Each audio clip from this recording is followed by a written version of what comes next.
예수 그리스도의 생애를 사실적인 관점에서 기록한 성경을 사복음서라고 부릅니다. 그런데 복음서는 기록의 목적에 따라서 그 시작을 달리합니다. 예수님을 유대인의 왕으로 강조한 마태복음은 유대 왕가의 족보로부터 시작합니다. 예수님을 종으로 강조한 마가복음은 섬기는 종의 사역으로 마가복음 1장이 시작됩니다. 종에게는 족보가 없기 때문이지요. 예수님이 사람이심을 강조한 누가복음은 그 역사적인 기원과 족보에 대해서는 흙으로 사람을 만드신 하나님에게로 올라갑니다. 예수님의 신성을 강조한 요한복음은 태초에 존재하셨던 말씀이신 예수, 말씀이셨던 하나님으로 시작합니다. 그런데 사복음서의 마지막 기록은 모두 예수 그리스도의 죽으심과 부활로 그 대미를 장식합니다. 이유는 그리스도의 죽으심과 부활은 모든 복음서의 결론이기 때문입니다. 왕의 결론, 그의 죽으심과 부활이고, 종의 결론도 죽으심과 부활이고, 인성을 가지신 예수님의 결론, 그의 죽으심과 부활이고, 신성을 가지신 예수님의 그 결론은 죽으심과 부활이기 때문입니다. 오늘 본문 1절을 보면은 안식 후 첫날 이른 새벽에 예수님의 무덤을 찾아가는 여인들의 무리가 있었습니다. 그들은 막달라 마리아와 다른 마리아들이었습니다. 마리아는 그 시대에 가장 흔한 이름이었습니다. 그들은 한결같이 예수님께 큰 은혜를 입은 사람들입니다. 그들은 예수님의 최후를 지켜보았던 여인들입니다. 말하자면 그들은 예수님이 제자 가룟 유다에게 배반을 당하고 대제사장들과 바리새인과 서기관과 장로들에게 괴롭힘을 당하다가 총독 빌라도에게 재판을 받고 십자가에 못 박혀 죽으신 것을 가장 가까이에서 지켜보았던 여인들입니다. 그들이 안식 후 이른 새벽에 예수님의 무덤을 찾아갑니다. 이유는 갑작스러운 죽음과 장사에 자신들이 예수님의 시신에 향유를 바르지 못한 것을 안타깝게 여겼기 때문입니다. 고대의 장례, 특별히 귀한 분의 장례는 몸에서 썩은 냄새가 나지 않도록 하기 위해서 아주 값비싼 향유를 바르는 것이 중동의 문화입니다. 무덤으로 가면서 그들은 누가 무덤에 돌을 굴려주어 향유를 바를 것인가, 그런 염려를 하면서 무덤가로 갔습니다. 그런데 여인들이 무덤에 와보니 큰 지진이 나고 그 형상이 번개와 같고 눈과 같이 하얀 옷을 입은 천사가 돌을 굴러내고 무덤 안에 앉아있는 장면을 보았습니다. 빌라도 총독과 대제사장의 명령을 받고 무덤을 지키던 군인들은 충격을 받아서 무서워 떨고 죽은 자같이 엎드러져 있습니다. 그때 무덤에 앉아있던 천사가 여인들을 기다렸다는 듯이 너희는 무서워하지 말라. 세상 사람들이 다 무서워해도 너희는 무서워하지 말라. 십자가에 못 박히신 예수를 너희가 찾는 줄을 내가 아노라. 기다렸다고 하는 듯이 천사가 말을 합니다. 예, 그러면서 하는 말, 그가 여기 계시지 않고 그가 말씀하시던 대로 살아나셨느니라. 와서 그가 누우셨던 것을 보라 라고 합니다. 부활절 아침에 오늘 6절의 말씀을 중심으로 그가 살아나셨느니라 라는 제목으로 하나님의 말씀 받고자 합니다. 천사가 전한 말, 그가 살아나셨느니라.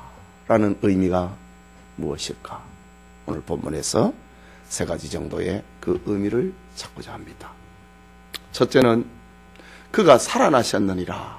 이 말은 성경이 정황무오한 오류가 없는 하나님의 말씀임을 증거하는 말입니다. 6절의 말씀입니다. 그가 여기 계시지 않고 그가 말씀하시던 대로 살아나셨느니라.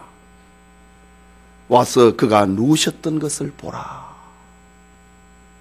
말씀대로 살아났다. 그가 말씀하시던 대로 살아났다고 하는 거예요. 이것은 성경의 정확성을 말합니다. 성경의 완전성을 말합니다. 성경이 무슨 오류가 없다고 하는 것을 말합니다. 말씀대로 살아났다는 겁니다. 이 말은 예수 그리스도의 부활은 우발적인 사건이 아니고 갑작스럽게 하나님이 마음을 바꾸어서 한 일이 아니라는 말입니다. 성경에 수없이 예언이 되었던 그 사건이라고 하는 말입니다. 사도 바울은 고린도전서 15장 3절과 4절에 내가 받은 것을 먼저 너희에게 전하였노니 이는 성경대로 그리스도께서 우리 죄를 위하여 죽으시고 장사 지낸 바 되었다가 성경대로 사흘 만에 다시 살아났다 라고 말씀합니다. 그리스도의 죽으심과 부활은 성경대로 된 일입니다. 성경대로 죽으셨다가 성경대로 살아나셨습니다. 예수님의 부활은 성경 자체의 예언뿐만이 아니라 예수님이 이 땅에 계실 때에 자신의 부활에 대해서 얼마나 말씀하셨는지 모릅니다. 그 가운데 요한복음 2장 9절에는 예수께서 대답하여 이르시되 너희가 이 성전을 헐라 내가 사흘 동안에 일으키리라. 그리고 그 다음에 나오는 말 이 성전은 곧 내 몸을 두고 하신 말이라 라고 했습니다. 마태복음 20장 18절과 19절에 보라 우리가 예루살렘으로 올라가노니 인자가 대제사장들과 서기관들에게 넘겨지매 그들이 죽이기로 결의하고 이방인들에게 넘겨주어 그를 조롱하며 채찍질하며 십자가에 못 박게 할 것이나 제3일에 살아나리라. 예수님이 공생애의 걸음을 하시면서 이 말씀을 이미 하셨습니다. 예. 대제사장과 서기관들에게 넘겨졌고 그들이 죽이기로 결정을 하고 이방인들에게 넘겨주어 본디오 빌라도 총독 빌라도에게 넘겨주어 이방인들에게 넘겨주어 그를 조롱하며 채찍질하며 십자가에 못 박게 할 것이나 제3일에 살아나리라. 예수님께서는 자신의 죽음이 어떤 과정으로 가는 것 이미 다 알고 계십니다. 그래서 오늘 마태도 오늘 성경을 기록한 마태도 예수님이 다시 살아나셨다. 이것은 그가 말씀하시던 대로 된 일이라는 약속의 성취라고 하는 말입니다. 여러분 세계의 독재자 히틀러는 내가 약속을 지키지 않거든 나를 십자가에 못 박아 죽여도 좋다는 말을 남겼습니다. 그러나 그는 얼마나 많은 백성을 속이고 실망스럽게 하고 사람들을 조롱했습니까? 우리나라에도 곧 지방선거가 시작이 될 텐데 지금까지 그랬던 것처럼 정치인들은 제각기 국민을 위한 약속을 합니다. 그러나 백성의 마음에 평안을 주고 자신의 약속을 끝까지 지킨 자가 있었습니까? 한국의 현대사를 살아가면서 우리는 그런 정치인을 본 적이 없습니다. 사람은 다 그렇습니다. 사람은 그것을 지킬 능력이 없습니다. 그러나 우리 예수님은 언제나 진실하십니다. 예수님은 약속대로 언제나 위로와 평안을 주시는 분입니다. 예수님은 언제나 우리가 머무를 수 있는 따뜻한 품입니다. 그래서 수고하고 무거운 짐진 자들아 다 내게로 오라. 내가 너희를 쉬게 하리라. 주님의 약속은 변함이 없습니다. 예수님은 말씀하시기를 천지는 없어질지언정 내 말은 없어지지 아니하리라고 했습니다. 내가 진실로 진실로 너희에게 이르노니 내 말을 듣고 또 나 보내신 이를 믿는 자는 영생을 얻었고 심판에 이르지 아니하나니 사망에서 생명으로 옮겼느니라. 그 예수님의 말씀입니다. 예수님이 다시 살아나셨다. 이것은 성경대로 되어진 일이고 예수님이 말씀하신 그대로 그가 말씀하신 대로 되었다는 거죠. 그렇다면 예수님의 부활은 성경이 정확무호한 하나님의 말씀임을 증거하고 있습니다. 성경 말씀대로 오늘 우리에게도 부활의 축복이 다가올 것입니다. 이 은혜가 우리 모두에게 있기를 소원합니다. 둘째로 예수 그리스도의 부활은 기독교만이 생명의 종교라는 것을 증거하고 있습니다. 오늘의 설교는 6절에 다 집약이 되어 있습니다. 다시 6절을 봅니다. 그가 여기 계시지 않고 그가 말씀하시는 대로 살아나셨느니라. 와서 그가 누우셨던 것을 보라 라고 하십니다. 이 말씀은 무덤을 찾아온 여인들에게 빈 무덤을 보여주면서 예수님의 부활을 확인시켜주고 있는 장면입니다. 예수님은 자유주의 신학자들의 말처럼 영으로 부활한 것이 아닙니다. 오늘 성경에 기록된 것처럼 몸으로 부활했습니다. 봐라이지. 예수님이 몸으로 부활했다. 그 말입니다. 여러분, 이집트인들은 고대 왕들의 무덤인 피라미드나 황금관 속에 보관되어 있는 미라를 자랑합니다. 중국인은 진시황이 묻혀있는 지하 무덤 아방궁을 자랑합니다. 인도인들은 무굴 제국의 황제의 총애를 받았던 부인의 무덤 타지마할을 자랑합니다. 무덤을 자랑합니다. 묻혀있다 이거지. 불교도들은 석가모니의 뼈가 녹은 사리를 모신 그 사찰을 자랑합니다. 수많은 절이 있는데 여기는 석가모니의 진짜 사리가 보관이 되어 있는 절이라고 그것을 자랑합니다. 좀 죽음을 자랑한다 이 말입니다. 무덤을 자랑하는 겁니다. 로마 카톨릭에서는 마리아의 형상과 성자들의 유물과 화상을 자랑을 하는 혼합 종교입니다. 그러나 우리 기독교에서는 자랑할 만한 무덤이 없습니다. 세상의 모든 종교는 무덤을 자랑합니다. 이슬람교는 메카에 있는 화려하고 웅장한 마호멧의 무덤을 자랑합니다. 그래서 지금도 하루에 5번씩 마호멧의 무덤을 향하여 엎드려 절을 하고 기도합니다. 그러나 우리는 자랑할 무덤이 없습니다. 무덤을 향하여 기도하지도 않습니다. 유물을 자랑하지 않습니다. 이유는 예수님은 죽으셨다가 다시 살아나셨기 때문입니다.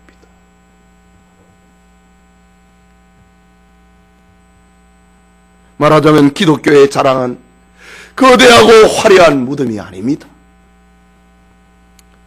세상의 종교가 다른 종교가 감히 모방하거나 흉내낼 수 없는, 도무지 흉내낼 수 없는 부활을 자랑합니다.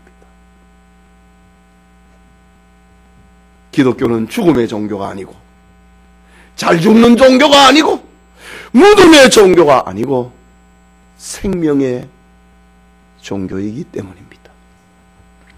여러분, 오늘 본문을 보십시오. 생명의 주체이신 예수님은 무덤에 머물러 있을 수가 없었습니다. 슬퍼 눈물을 흘리며 향품을 들고 오는 여인들의 그 향유를 받으시는 죽음에 굴복하는 분이 아닙니다. 썩어 냄새나는 자신의 육체에 향유를 발라주기를 기다리는 죽은 분이 아닙니다. 예수님은 무덤에 영원히 누워 계실 뿐이 아닙니다. 예수님은 죄의 삭선 사망이라고 하는 하나님의 공의를 이루고 우리를 구원을 하기 위하여 죽으셨습니다. 그리고 우리의 구원을 완성하고 우리 모두가 다 부활한다고 하는 것을 알려주기 위하여서 첫 이삭, 누런 밭에 처음으로 베는 이삭이 있다고요. 공중에 달려있는 감나무에 가장 먼저 익는 감이 있다고요. 가장 먼저 익는 과일이 있다고요. 예수님은 모든 성도들에게 부활이 있다는 것을 알려주기 위해서 첫 열매가, 첫 과일이 되신 부활의 주님이십니다. 예수님은 생명의 주인이요, 생명을 만드시는 분이요, 생명을 창조하시는 분이십니다. 예수님은 종종 장례식장에 가셨습니다. 그러나 그때마다 엄청난 생명의 바람을 불어넣었습니다. 회당장 야이로의 딸을 살려주었습니다. 소녀야, 내가 너에게 말하노니 일어나라, 달리다굼 하면서 소녀의 손을 잡고 이렇게 세웠습니다. 나인성 과부의 아들을 살려주었습니다. 청년아, 내가 너에게 말하노니 일어나라고 했습니다. 예수님은 죽은 지 나흘이나 되어 썩어 냄새나는 나사로를 살려주었습니다. 나사로야, 나오라! 라고 말씀하셨습니다. 나는 부활이요 생명이니 나를 믿는 자는 죽어도 살겠고 무릇 살아서 나를 믿는 자는 영원히 죽지 아니하리라. 기독교만이 생명의 종교임을 알려주는 것. 그리스도의 부활이요, 그가 다시 살아났다고 하는 말씀입니다. 기독교는 지금도 사망에서 생명으로 옮겨놓는 종교입니다. 이 세상에서 지옥이 아니라 천국으로 옮겨놓습니다. 영벌에서 영생으로 옮겨놓는 종교입니다. 오늘 성경에 예수님의 부활을 목격을 했던 여인들은 큰 기쁨으로 무덤을 떠났습니다. 생명의 기쁨으로 무덤을 떠났습니다. 실망한 제자들에게 이 기쁜 소식을 알려야 된다고 달렸습니다. 다름질하는 길에서 예수님이 그를 만나주시자 그들은 주님의 발을 붙잡고 생명의 주님에게 엎드려 경배합니다. 여러분, 구절을 보십시오. 예수께서 그들을 만나 이르시되 평안하냐 하시거늘 여자들이 나아가 그 발을 붙잡고 경배하니. 참, 저는 어제 이 설교를 마무리하면서 이 9절의 말씀이 제 가슴에 꽉 박힌 어떤 영광스러운 모처럼 되었습니다.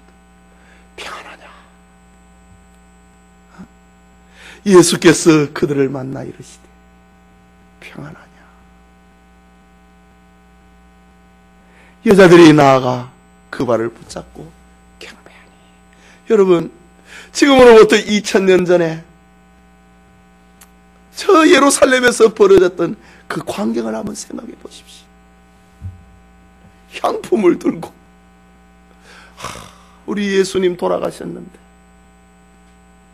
그 시체에 우리가 향을 못 발랐다. 우리가 사랑하고 우리가 따르던 분이 죽었는데 향을 못 바르고 장사 지내버렸다.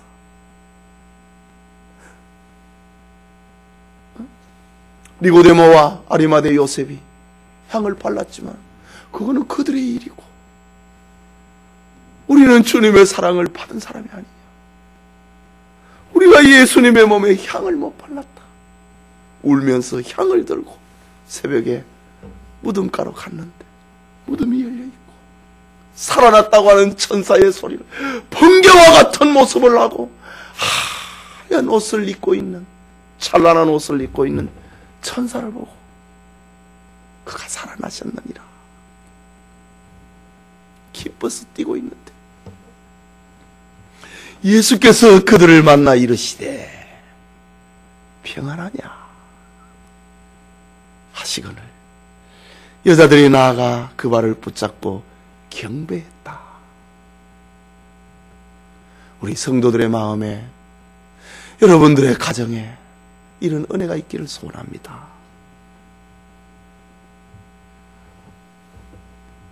부활의 주님을 우리의 구주로 믿어 큰 기쁨을 얻고 그 주님 앞에 경배하고 영생에 이르는 축복이 우리 모두의 것이 되기를 소원합니다. 마지막으로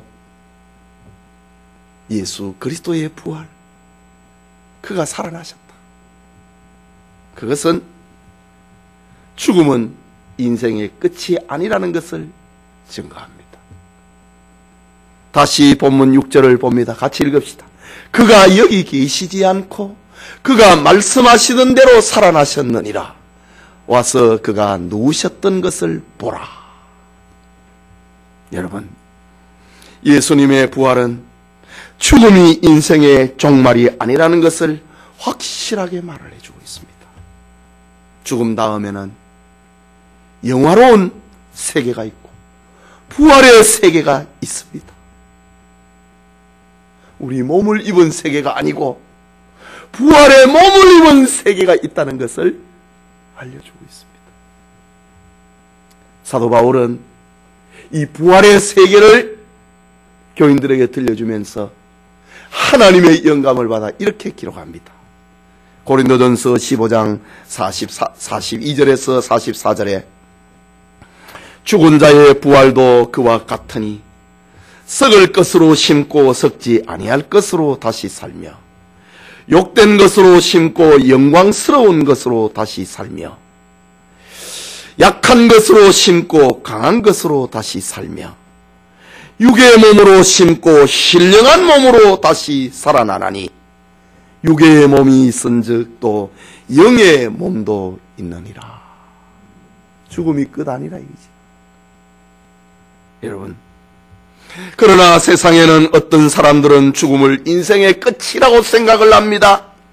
그래서 자기 인생을 끝내버리고 싶어서 자살을 하는 사람도 있습니다. 이 얼마나 불쌍한 사람입니까? 죽음이 끝이라면 막 그럴 수 있다고 하겠지만 죽음이 끝이 아니에요.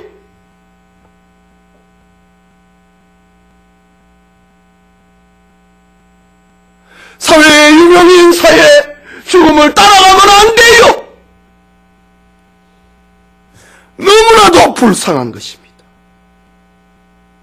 죽음이 끝이 아니라고 주일학과 아이들에게 가르쳐야 되고 SFC 아이들에게 가르쳐야 되고 구역의 모임에서 가르쳐야 됩니다. 죽음이 끝 아닙니다. 영원한 새로운 세계가 있습니다. 어떤 사람은 부활의 생명을 얻지 못해서 죽음을 두려워합니다. 때로는 죽음을 저주합니다. 죽음을 싫어합니다. 죽지 않으려고 발버둥합니다. 사실 죽음이라고 하는 것은 무서운 것이고 괴로운 것이고 찌르는 것이고 힘든 것이면 틀림없습니다. 그러나 성경은 우리에게 확실하게 증거합니다. 죽음은 인생의 끝이 아니다. 죽음은 인생의 종착역이 아니다. 죽음 저 너머에 새로운 세계가 있다고 말합니다. 그것은 영생의 세계인 천국과 영벌의 세계인 지옥이 존재합니다. 새로운 세계가 있습니다. 영원한 세계가 있습니다. 제가 어릴 적에 살던 시골 우리 집은 이 안채가 있고 사랑채가 있는 기역자의 형태를 가지고 있는 그런 집의 구조였고 지금은 다 무너졌지요. 방이 여러 개가 있었습니다. 그 중에 안방 가장자리에만 연탄 아궁이가 설치가 되어 있고 그 연탄 설치된 건 신식입니다. 나머지 방에는 전부 장작이나 지프로 방을 덮이고 밥을 하고 소죽을 쑤었습니다. 그래서 겨울방학이 되면은 산에서 나무를 해다가 1년의 땡감을 준비해야만 했습니다. 장작을 준비하는 것은 주로 막내인 저의 차지였습니다. 형들은 이미 다 대학을 가고 취직을 하고 다 집을 나갔으니까. 제가 기억에는 아마 이 일은 고등학교 때까지 계속되었던 것 같습니다. 산에서 나무를 하면은 주로 늦은 저녁에 리아카에 가득 실어서 소나무를 빼갖고 잘라가지고 리아카에 가득 실어서 끌고 옵니다. 집으로 오는 길은 신장로에 간간히 지나는 자동차의 불빛이 제 마음을 든든하게 해줍니다. 그러나 차들이 자주 지나가지 않기 때문에 무덤 옆을 지날 때나 예기치 않는 소리라도 들리면 두려움이 몰려오고 등골이 오싹해집니다. 그러다가 산모통일을 돌면은 저 멀리 우리 집에서 비치는 불빛이 보입니다. 작고 희미한 불빛이지만은 그 빛은 저를 밤의 무서움과 공포를 이기게 해주었던 그런 경험이 있습니다. 우리 인생도 이와 같다고 생각합니다. 죽음이 얼마나 무섭습니까? 그러나 죽음이 인생의 전부가 아니고 죽음 건너편에 부활의 불빛이 비치고 있습니다. 그것이 우리의 희망이 되는 것입니다. 19세기 미국의 시인이었던 롱펠로우는 이런 말을 남겼습니다. 무덤, 그것은 인생의 종착역이 아니다. 잠깐 동안의 대기실일 따름이다. 이런 의미에서 무덤은 천국과 지옥으로 가는 징검다리일 뿐이다. 신앙의 시인 롱펠로우는 이런 말을 남기고 용기를 북돋웠습니다. 이 위대한 부활을 사람들은 인종을 넘어서서, 시대를 넘어서서, 지역을 넘어서, 교육의 수준을 넘어서, 빈부의 격차를 넘어서 믿어야 됩니다. 죄악으로 오염된 세상을 심판하고 새하늘과 새 땅을 주시기 위하여 다시 오실 부활의 주님을 믿어야 됩니다. 악한 자를 심판하고 억울한 자를 위로하기 위하여 다시 오실 부활의 주님을 믿어야 됩니다. 목마른 자에게 생명수를 주시고 고달픈 성도들의 눈물을 닦아주시고 천국을 주시기 위하여 다시 오실 그 부활의 주님을 믿어야 됩니다. 우리를 사랑하신 주님은, 우리를 구원하신 주님은 가서 너희를 위하여 그 처를 예비하면 내가 다시 와서 너희를 내게로 영접하여 나 있는 곳에 너희도 있게 하리라 라고 약속해 주셨습니다. 성도 여러분, 영국의 역사가였던 에드워드 기퍼는 유명한 로마 제국의 쇠망사라고 하는 글을 남겼습니다. 그의 글은 이런 이야기가 있습니다. 예수의 부활은 의심할 여지가 없다. 만일 예수의 부활이 허위 날조된 것이었다면 예수를 정죄하고 십자가에 못 박아 죽인 로마 제국이 침묵할 수 있었겠는가? 그러나 로마는 자신들이 반역자로 규정하고 자신들의 손으로 죽여 장사까지 지냈던 바로 그 예수의 종교를 모든 로마인들의 심장에 믿으라 하고 그것도 모자라 국교로 확정하였다. 이 역사적인 사실만으로도 예수 그리스도의 부활은 부인할 수 없는 역사적 진실이다. 역사가 에드워드 기번의 말입니다. 예수님의 부활은 진실이다. 로마의 역사가 증거하고 있다. 부활이 있기에 우리는 죽음이 온다 할지라도 슬픔의 종이 될 수 없습니다. 부활이 있기에 운명론에 빠지거나 무기력에 빠지거나 허무나 절망의 종이 될 수 없는 것입니다. 오늘 성경의 무덤에 찾아가던 여인의 걸음은 슬픔과 염려와 절망이었습니다. 그러나 부활의 현장을 목격을 했던 그들의 걸음은 찬송과 확신이 넘쳤습니다. 부활의 현장 앞에 여인들은 무섭고 놀랐지만은 큰 기쁨이 그들의 마음에, 어두움이 환하게 밝혀지는 것처럼 기쁨이 그들의 마음을 점령했습니다. 여인들은 빨리 낙심한 제자들에게 부활의 소식을 알리고 싶었습니다. 그들의 걸음은 빨랐습니다. 그리고 제자들이 모여있는 곳에 가서 외쳤습니다. 그가 살아나셨느니라 라고 외쳤습니다. 얼마나 기쁨이 넘쳤으면 그가 살아나셨다고 외쳤겠습니까? 울면서 향유를 들고 갔던 그들이 그가 살아나셨다, 우리가 보았다.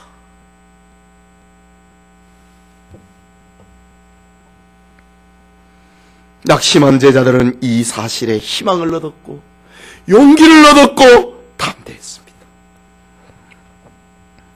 로마 군인의 창칼 앞에 담대하게 복음을 전하다가 순교할 수 있었습니다. 무엇이 그들을 이렇게 바꾸어 놓았는가? 무엇이 그들을 이렇게 세상이 감당할 수 없는 사람으로 변화시켰는가? 그것은 그가 살아나셨느니라 라는 부활의 복음입니다. 여러분, 답답합니까? 외롭습니까? 피곤합니까?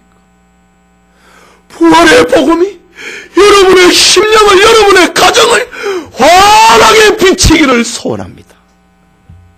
예수 그리스도의 부활은 성경이 정확무한 하나님의 말씀이라는 것을 증거하고 있고, 예수 그리스도의 부활은 기독교만이 생명의 종교라고 하는 것을 증거하고 있고, 예수 그리스도의 부활은 죽음은 인생의 끝이 아니라 새로운 시작이라고 하는 것을 알려주고 있습니다. 삶의 여러 가지의 문제에 부딪혀서 어려움을 당한 이가 있습니까? 부활의 주님을 기억하시고 그분을 만나십시오. 죽어버린 신앙, 묻혀버린 열심, 깨어져버린 하나님과의 관계를 속에 살아가고 있는 이가 있습니까? 부활하신 주님을 믿으시고 그분을 만나십시오. 부활과 천국의 소망 속에 여러분의 신앙생활에, 여러분의 교회 생활에 피곤을 모르는 영천의 모든 성도님들이 되시기를 축원합니다. 우리 말씀을 받았습니다. 같이 기도합시다.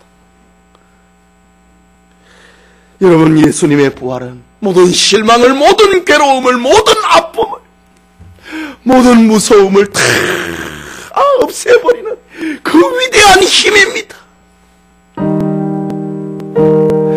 예수께서 그들을 만나 이르시되 평안하냐? 여자들이 나아가 그 발을 붙잡고 경배했다. 눈물을 다 없애버렸습니다. 슬픔의 염려를 다 없애버렸습니다.